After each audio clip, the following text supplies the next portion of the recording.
This presentation is the introduction to Katie Beckett deeming waiver, though we will be speaking quite a bit about the Katie Beckett appeals process and what to do if you are denied.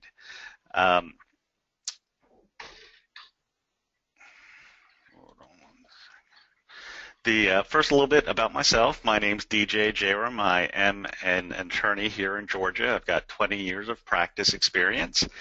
I was formerly the Deputy Director of Legal Services for the Georgia Department of Community Health, which runs the Katie Beckett program.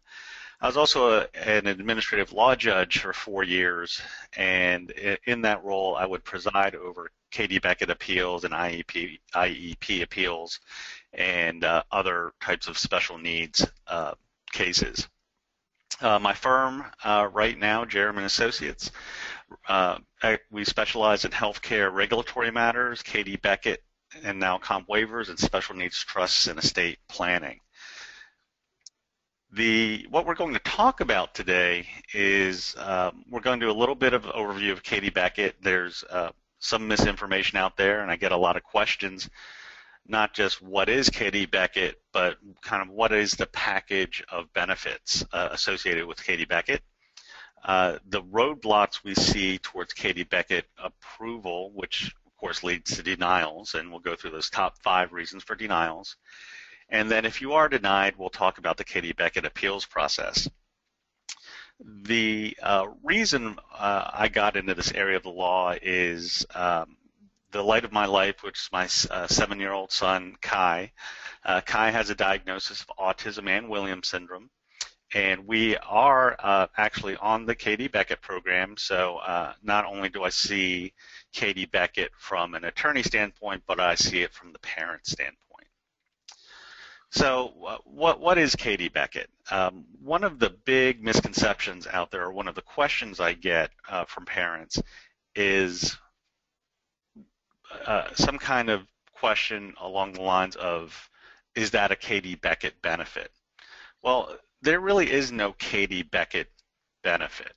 The way to view Katie Beckett is it's a doorway into Medicaid benefits.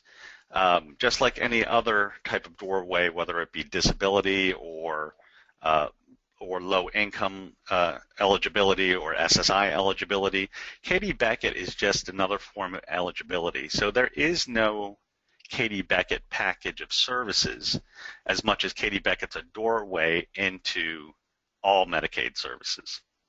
So to qualify for Katie Beckett, you have to meet a certain level of care. Now there are 3 options for that. One is the hospital level of care. That is when your child requires an actual inpatient hospitalization level of care. We don't see a lot of denials around that level because those children's needs are so extensive. The second is the nursing facility level of care.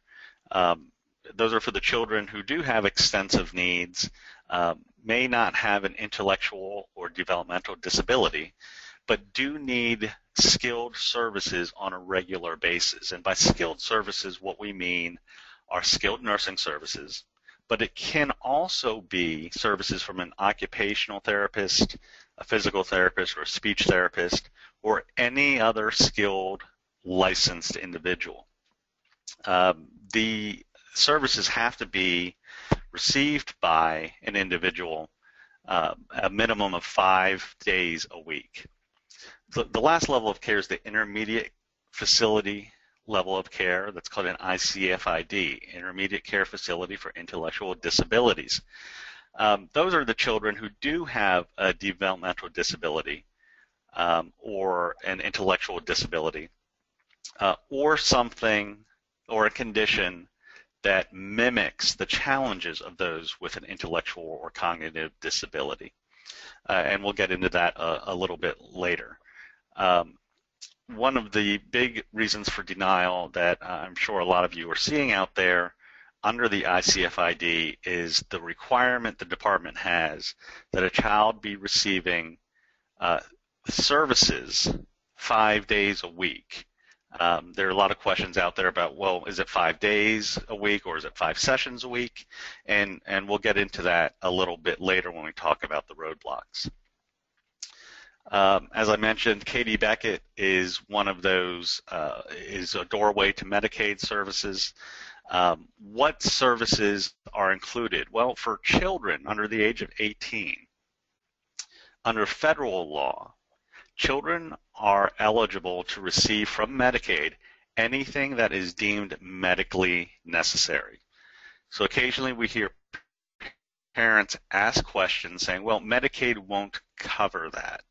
Well, federal law says a state Medicaid agency can't say for a child, we won't cover that. If it's medically necessary, they have to cover it under the EPSDT law. So if you ever run into one of your child's healthcare providers, or even someone from the department, and they say something along the lines of Medicaid won't cover that, the real question is it medically necessary for your child? And if it is medically necessary, it has to be covered. If it's not medically necessary, obviously it does not. Katie Beckett's incredibly useful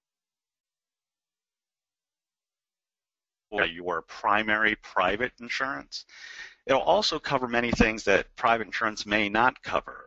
An example from my own life is our private insurance will not cover compounding of certain medications for my child because he has trouble, difficulty swallowing a pill. We want it in liquid form. Well, Medicaid's covered that for him, which has been incredibly useful for us.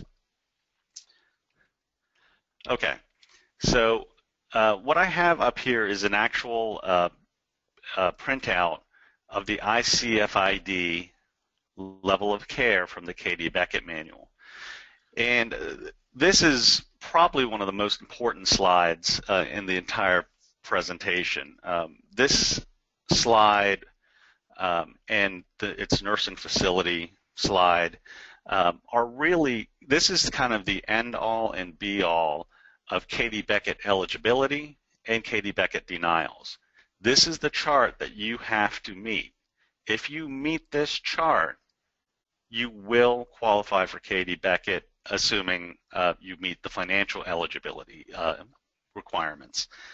And we'll go into some detail a little later about how you use this chart as an outline on how to write an appeal letter, whether a first level appeal letter or a second level appeal in front of an administrative law judge. You would use this structure to present your case to a judge. So let's start with the application process. We all know, anyone who's applied, it's extensive, it's exhausting. It takes a very long time to complete. You have to get a lot of documents together. The Katie Beckett manual itself is 42 pages long, and I believe that does not include the exhibits. So it is a long, long process, but as I mentioned before, the benefits associated with getting onto the program are immense, and especially for children who might have more expensive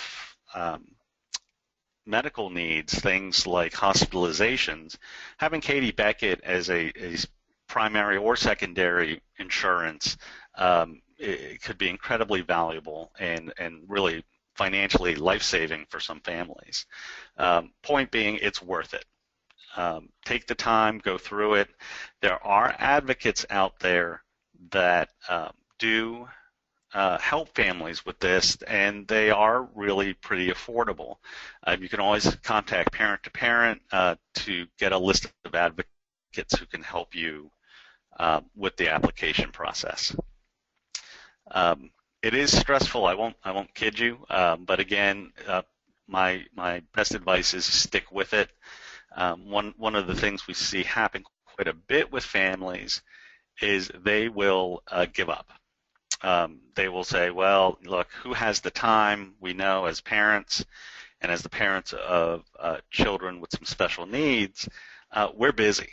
There's not enough hours in the day to do all we need to do. But it is worth it just to kind of push through a little bit to make sure you can get a good Katie Beckett application submitted. This is just a short list of some of the things that you're going to need to submit with your Katie Beckett application. Proof that your child does not qualify for Social Security.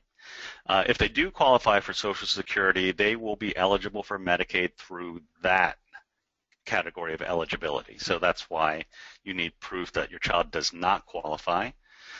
You'll need certain forms completed by your doctor. It's called a DMA-6. I think it might be a DMA-7 now. And your physician will have to fill that out along with recommendations for a level of care. You'll need copies of your child's medical history. You'll need 90 days of therapy notes and plans of care. Now, if you're initially applying and you don't have 90 days of notes, that's okay. In your application letter, you should note that this is an initial application, that you've either exhausted your private therapy or don't have coverage for private therapy. You explain that to the department, and they usually look at that and understand as an initial application, you might not always have coverage for those therapies.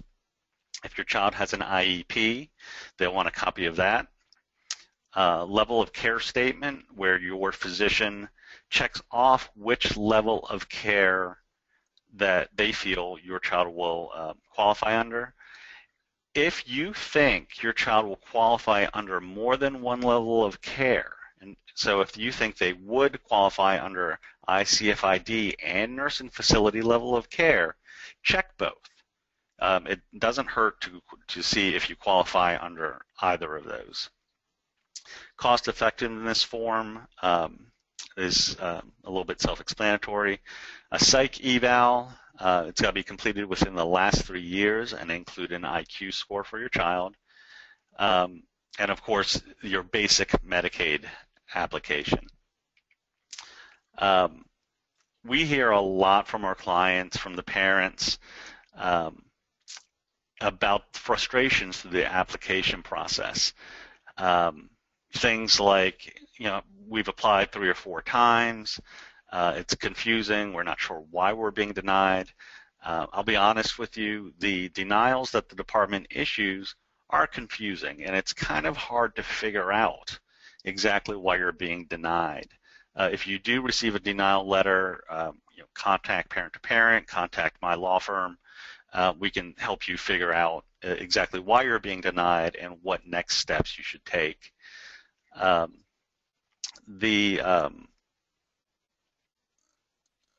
are some of the major roadblocks that we are seeing and where parents are getting denied. Number one is missing information. That's not fatal by any means. What the department will generally do if you're missing a required page, or, for example, you forgot to include your IEP, they'll send out something called a technical denial. And now, technical denial will literally say, and what you have in the slide here is a picture of a technical denial. And it'll check off the box saying, hey, we didn't get this piece of information. Please send it to us. So it's called a denial, but all it's really saying is, if it's a technical denial, all it's really saying is that you're not getting, or you haven't submitted all the required paperwork. The second thing we hear quite often are that the application was not received or lost. When we do hear this from parents, they are at their wits' end because they have probably spent dozens and dozens of hours putting together the application and gathering all those documents. What you need to do in a situation like that is, one, make sure you always keep a full copy of whatever you submit to the department, whether it is an initial application or a renewal application. Always keep a full copy of what you send in. The second point on lost applications, make sure you send everything to the department certified mail. You want to make sure that you can prove it was received by the department, and that becomes incredibly important to show that you've met deadlines. that you've put in your reapplication or your application within any deadline. If you are outside of a deadline, you probably do have to start the process over, which everybody wants to avoid. So remember, keep a complete copy and also send everything certified mail. And of course, the ultimate roadblock is if your application or reapplication is denied. We are seeing, and we have on this slide, that approval on initial submissions, approval on initial submission is rare. We have seen a significant uptick in denials over the last few years. We constantly asked by parents what has changed in the Katie Beckett laws, regulations, or policies that's causing this uptick in denials. And really, from our research, we are not seeing any changes in the law, the regulations, or even the Katie Beckett policies that are causing these denials. We believe the denials are more based on the Department of Community Health's interpretation of the policies. Now, whether their interpretation originally, when more people were getting approved, was correct, and now they're incorrect, or vice versa, they were incorrect then and correct now, hasn't been established in court yet. It's probably just going to be a matter of time, but there's no clear answer to that. We do believe, from a legal perspective, that if the laws and the regulations have not changed, that the department's interpretation cannot change, but it has, and that's the reason we're getting more denials. The top 5 reasons for denials, what we're seeing are IEP sessions, therapy sessions without notes or lack of documentation. This is by far the biggest one, and even as recently as this morning, we're getting different information from people who have been in contact with the department. For many years, the department would accept IEP therapy sessions towards meeting the 5-day per week requirement in the ICF-D level of care and the nursing facility level of care. What we are now seeing is for those sessions to count towards the Medicaid requirement, you need to have a physician's note saying that your educational IEP therapy sessions are medically necessary. The second thing you need daily, according to the department, you need daily notes for each therapy session received through the school system that meets the Medicaid standards for record keeping for the department to consider those sessions. We've seen several denials, really even in the last couple months, on that basis. But as recently as this morning, we've heard from a parent who said they spoke with the department, and that's no longer the case, that the department will accept IEP sessions. We have not seen that, and that's of course rumor and hearsay. Our advice to you is to, as best you can, if you can get your school system to provide documentation of what happened in each therapy session and what was being worked towards, date it, and have the therapist sign it. That will go a long way to getting approval. The IEP services pursuant to a plan of care, that's another problem we're having. Again, that has to do with the department saying any kind of educational services that you're receiving, any kind of educational therapy services, also have to be medically necessary for them to consider them to meet the Katie Beckett level of care. To that end, what the department wants to see is whatever you're receiving in school somehow being reflected in your private therapy plan of care. So it's not enough that those services just be in the IEP. That's not sufficient because an IEP does not constitute a medical plan of care. What your private therapists create for you in terms of a plan of care, the department wants to see the IEP services somehow reflected in that plan of care. The fourth reason is the letter of medical necessity signed by the department does not support the level of care that's being requested. So for example, let's just use ICF-D. If you need to be getting the 5 therapies a week, but the letter of medical necessity says 4 times a week, well, that's going to be an automatic denial. If your physician can't say 5 days of therapy is medically necessary, you're not going to get approved. So what we advise clients to do is, make sure that after you get those letters back from your pediatrician's office, you compare them to that chart, the chart I showed you in a earlier slide on ICF-D or nursing facility if you're applying under that level of care, and make sure that everything that needs to be in that letter of medical necessity is in there as laid out in the chart. I'm sorry, my numbers are off here. I went 1, 2, 3, 4, 1. But number 5 is the services being received, and this is mostly under the nursing facility level of care. The services being received are not complex enough, which means that, as I mentioned earlier, under the nursing facility level of care, the services being received by the child have to be complex enough that they can only be provided by skilled staff being a nurse or a therapist or really anyone else who is licensed in the state of Georgia, and essentially cannot be performed by the family. Now, federal law is a little more lenient, and there have been cases on this issue. And what federal law says is just because a parent can be taught to provide a service does not render that service unskilled.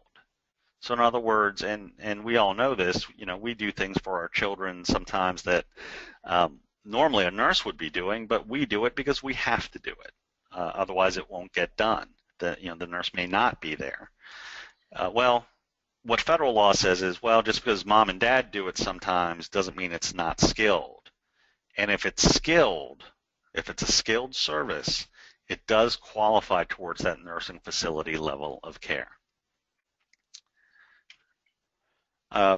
So I just wanted to spend a little bit of time running through kind of what Katie Beckett was and what we're seeing in the application process, but I really did want to spend some time on the appeals aspect, what to do if you are denied.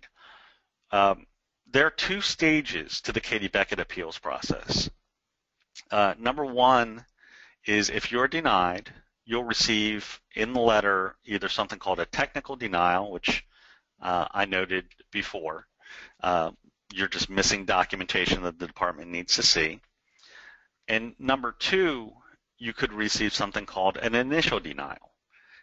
Now, the appeal from an initial denial is to provide the department with more information, whether it's documentation from your caregivers, from your physicians, or even just from the parents. Provide the department additional information to say, look, based on why you're denying us, we feel you're wrong because. And it's incredibly important to make sure that you meet the deadlines that are laid out in the letter. If you miss that deadline, the denial becomes final and you have to start the process over again. So again, make sure you meet all deadlines. For the initial denial, it's generally 30 days from the date of the letter. Now, let's be clear on that. It's the date on the letter, not the date you receive it. So if it takes the department or the post office a certain number of days beyond the date of the letter, let's say it's a week later until it gets in your hands, well, they don't make allowances for that. You have to make sure that you meet the deadline 30 days from the date of the letter. Now, if you go through that first process, the request for administrative review, and you provide additional information to the department, and you still get denied, what you'll get in the mail is something called a final denial. And it will have your next step in the appeals process laid out, which is to request an administrative hearing in front of an administrative law judge and have them decide your case on whether you meet the criteria. As I mentioned, make sure you meet all deadlines. Actually, I'm going to go back for 1 second. When you are writing the request for administrative review, go back to the slide, and you've all seen it at some point, that chart that I had in an earlier slide. And let me go back to it. This chart. What I tell parents to do is structure their request for administrative review the same way this chart is structured. So if it says you have to meet all items in the first column, literally say the services literally say we meet number 1 because, we meet number 2 because. And just structuring your paragraphs like that hopefully makes it easier for the department's reviewers to follow what your arguments are, what your points are in relation to this chart, because they're looking at this chart when they're reviewing your paperwork. So it makes sense to structure your letter the same way the chart is structured. One of the things that's important to remember is you know your child better than anybody. You certainly know that your child better than the department. So if there are things you feel they meet that the department is saying they don't, explain why from a parent's point of view. Why? For example, if you look at this ICF-ID chart on this slide and you go to the far right column in number 4, and they're saying, well, look, we're not seeing challenges in self-care skills such as feeding, toileting, dressing, and bathing. Well, you certainly have your psych eval to show limitations in that area if there are. But sometimes the numbers don't tell the entire story, and to elucidating some of what the numbers stand for, where your challenges are, sometimes help paint a picture. If you had not submitted a picture of your child with your initial application, definitely submit it with your appeal letter. It always helps for the department to have the picture of the actual child in front of them so that it's not just a bunch of papers and medical jargon. They associate a real face, a real live child to this request for services. We always find that that's helpful. So back to the Katie Beckett appeals. Hopefully after the initial level of appeal, you would have been approved, and that would be the end of it. But if you don't get approved and you get a final denial and you have to go to an administrative hearing, there are several tricks that you need. You can always hire an attorney to represent you at that stage. The department will have an attorney. It's not always necessary, depending on why you're being denied, why the department is saying you're being denied. If that's something that you as a parent feel comfortable speaking in front of the judge, you can do this yourself. Now, there is the burden of one of the key issues before going in front of the judge is who has the burden of proof, who has to prove their case. Well, in an initial application denial, the burden is on the family. They have to show that they meet all the qualifications to get into the Katie Beckett waiver. Well, again, go back to that chart. If you're going to structure your presentation to the judge, that's how you structure it. You structure it, we meet number one because, we meet number two because. Again, it's a very formalistic way to present, but it's the kind of thing a judge can grasp easily because they're sitting there with that chart in front of them, and they're going down the list as you're explaining why you meet number one and why you meet number two.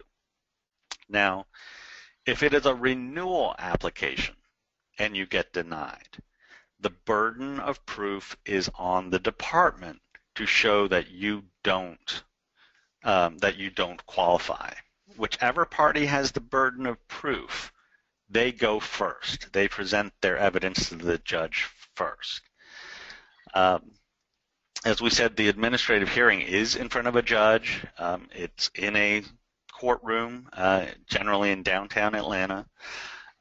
It is a closed hearing since you're going to be talking about medical issues, so the department will be there with its witnesses and you will be there with your witnesses.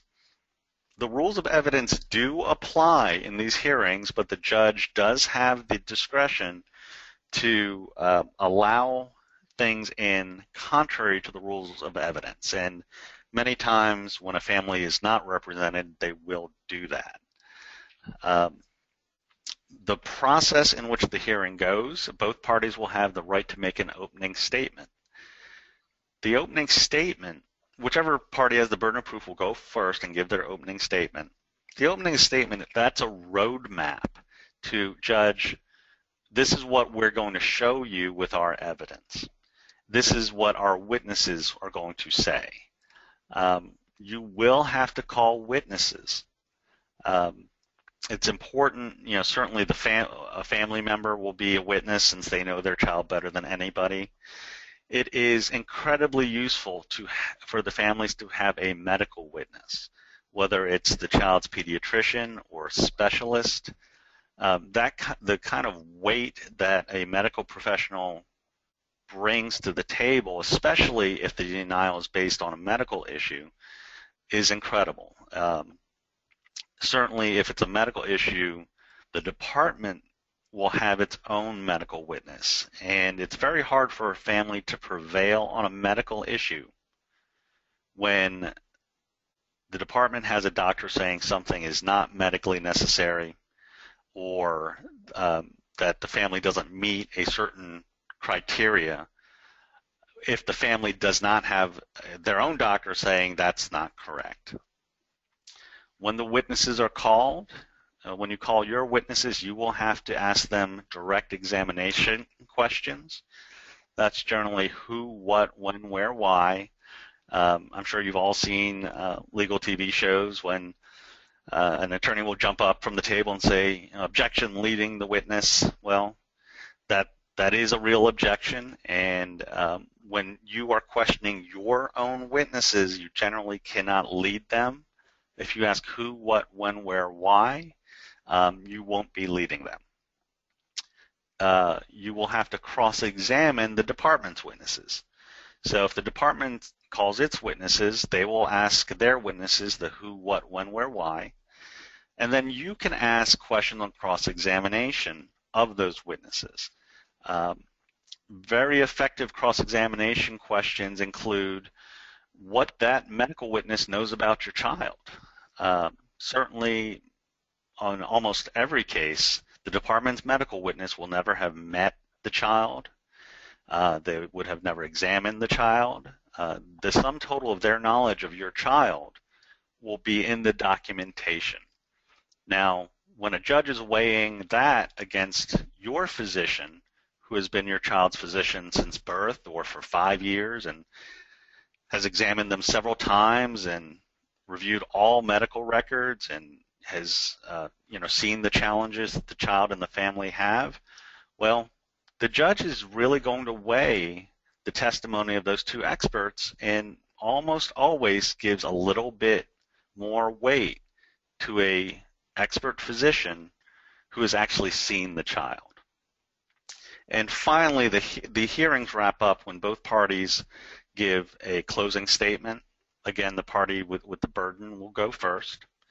And the closing statement is basically telling the judge, look, this is what our witnesses said, this is what their witnesses said, which was incorrect, this is what the documentation shows, and this is why we qualify. What needs to be proven at the hearing? In other words, what questions do you ask on direct or even on cross? And that's where you go back to your chart. Go back to your chart, have that in front of you at the hearing with a red marker, and go line by line. If the burden of proof is on you, you go through every element on that chart, either asking your witnesses, which may include yourself, why does my child meet this? Why does my child meet this? And you work through the list. It can be a little time consuming, especially if the burden's on you, but that's what we advise parents to do. Now, if the burden's on the department, make sure that the department goes line by line through the list on why you don't qualify. Now, when you look at the list, there could be 20 different things there. Well, that's great. Well, if the department only points to 2 of the 20 and says, look, you don't meet this one and this one, well, that's all you have to address on your counter case to them. Now, again, this is when the burden of proof is on the department. They go in, and if they're just saying, look, it's just these 2 things you don't meet, when you put your witnesses up there, you just have to address those 2 things. So when the department's going through the different lists, check off the boxes, check them off one by one, and say, okay, well, the department put in some evidence on number 1 and number 2, but nothing else. Well, now your case has just gotten simpler. You only have to present evidence on number 1 and number 2. Specifically, what will happen at the hearing, the department almost always calls their Katie Beckett program specialist, who will talk about Katie Beckett program in general and how the applications are reviewed. And they will call either a GMCF, Georgia Medical Care Foundation nurse, or a physician who reviewed the paperwork and ultimately found that your child does not qualify. As I mentioned, if the parents can get a medical witness to testify on their behalf, that is incredible. And quite frankly, I feel necessary on the if it's a medical issue. Case law does give deference to the parents and the parents' caregivers, again, because of knowledge of the child. That case law is available. It's generally federal case law, but it will be applicable in your hearing. One of the things we found to be very effective cross-examination questions of the department's witnesses is ask how many applications they review a day. They review a lot. There are a lot of applications. What might take you 20 hours to pull together, they might only take 10 minutes in reviewing. Do the math with them. Go through and say, well, if you're working in 5-hour day and reviewing applications, and you review 100 applications in 5 hours, how many minutes is that per application? And I think it's very telling to the judges that, look, your knowledge of your child and your medical professional's knowledge of your child, which is gained over years and many, many hours, is being stacked up against somebody who not only knows the child from a stack of paper, but a stack of paper they probably only spent 10 or 15 minutes looking at. So it is one of those very powerful cross-examination questions that really drives home to the judge, look, we know what we're talking about more so than the other side. One of the questions we get quite a bit from families is, look, we don't know what the department's position is going to be. We don't know who they're going to bring. We don't know what documentation they're going to present. Some of the department's attorneys will give you all of that material ahead of time without you having to ask for it. Other attorneys, if they haven't given you what you want to see, the Office of State Administrative Hearings, which is where these hearings are held, has a rule, and it's Rule 19, I have it here on the slide, that you can subpoena documents or people to testify. And under that subpoena, they have to show up at the hearing with the documents, or that person has to show up at the hearing. Now, there are requirements. It has to be served by certified mail at least 5 days before the hearing. But this is a very effective way to get material that you want to look at that the department may not be willing to give you. A form subpoena is available at the Office of State Advice. So all you have to do is Google it, Office of State Administrative Hearings, or even OSAH, O-S-A-H, Georgia, and that'll take you to the main page.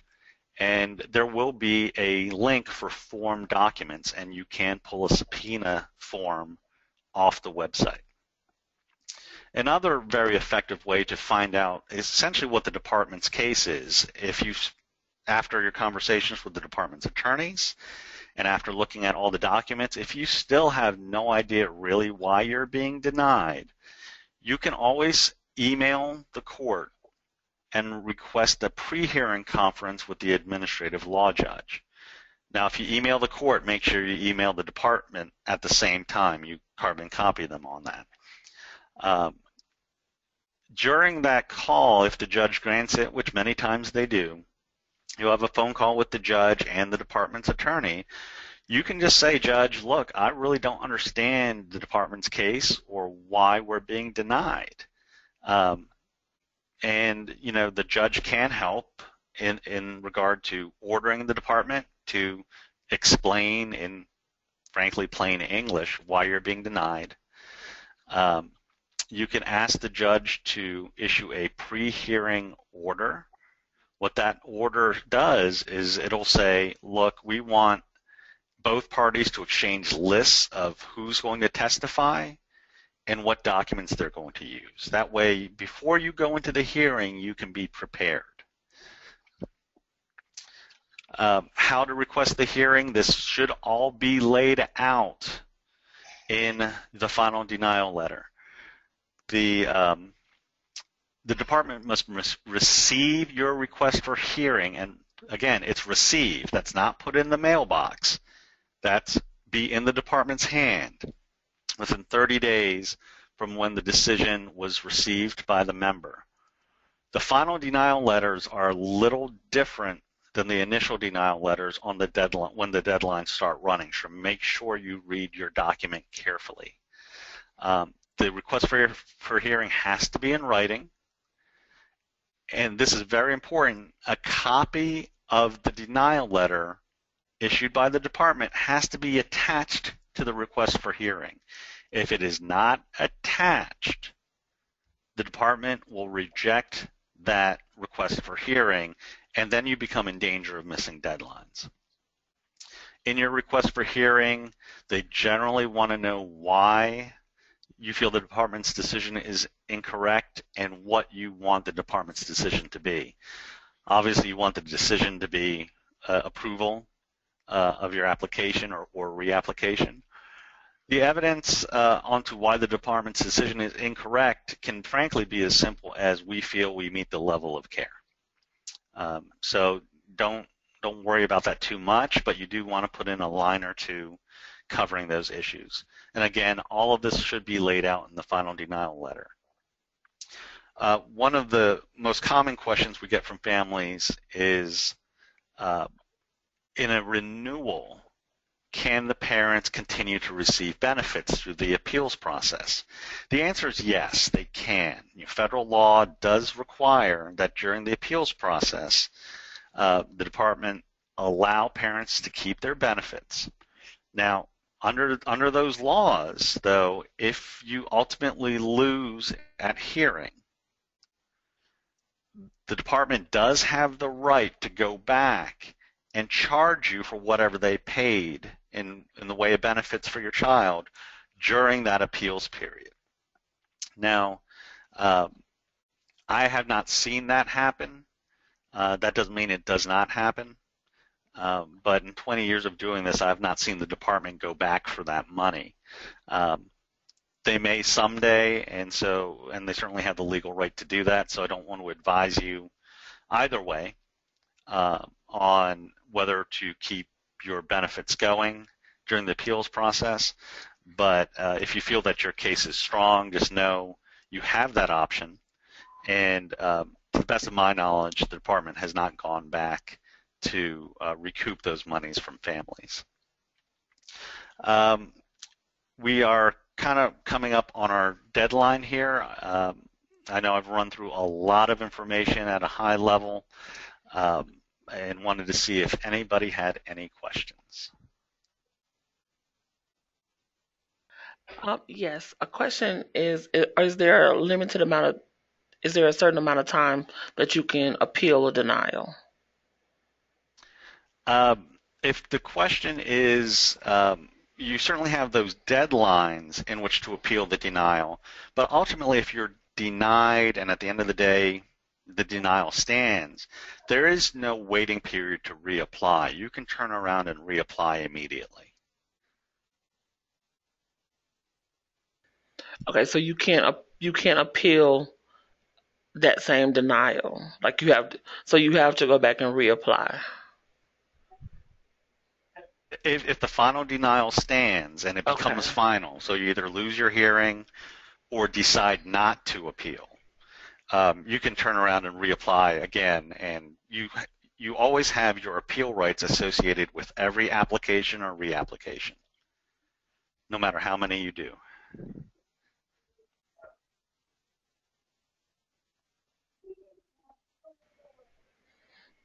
Okay, currently I don't see anyone that has any questions. Okay, this last slide has all of my contact information if you have any further questions. It's been my pleasure to speak to you about Katie Beckett and Katie Beckett Appeals. Parent to Parent of Georgia has asked me to let you know that you can contact them for additional assistance, information, and resources you and your family need. You can go to their website, which is www.p2pga.org. That's www.p2pga.org, or call them at 1-800-229-2038. If you have any questions regarding the content of my presentation, please don't hesitate to contact me directly via email, and my email address is up on the screen. If you would like to watch this webinar again or share it with a friend, will be able to have access to it in the future on the Parent to Parent website under Archived Webinars. Thank you again for attending my presentation.